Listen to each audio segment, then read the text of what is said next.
నల్ల చంద్రబాబు నారాయణ రెడ్డి స్మారక లయన్స్ భవనంలో ప్రతి మంగళవారము ఉచితంగా కంటి పరీక్ష శిబిరాన్ని నిర్వహిస్తున్నాము. ఈ శిబిరాన్ని మండలంలోని ప్రజలందరూ వినియోగించుకోవాల్సిందిగా విజ్ఞప్తి చేస్తున్నాము. కంటితో బాధపడేవారు ఎవరు ఉన్నా ప్రతి మంగళవారం ఇక్కడికి వచ్చేసి తమ బాధలకు సరి అయిన సర్జరీ ఉచితంగా చేయిస్తాం కాబట్టి ఆ సర్జరీని వినియోగించుకోవాలి.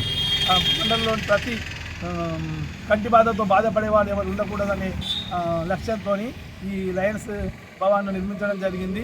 దీని సార్థకతను కొనసాగించడానికి సంసిద్ధంగా ఉన్నాము. కాబట్టి ప్రజలందరూ దీనికి సహకరించాల్సిందిగా విజ్ఞప్తి చేస్తున్నాం.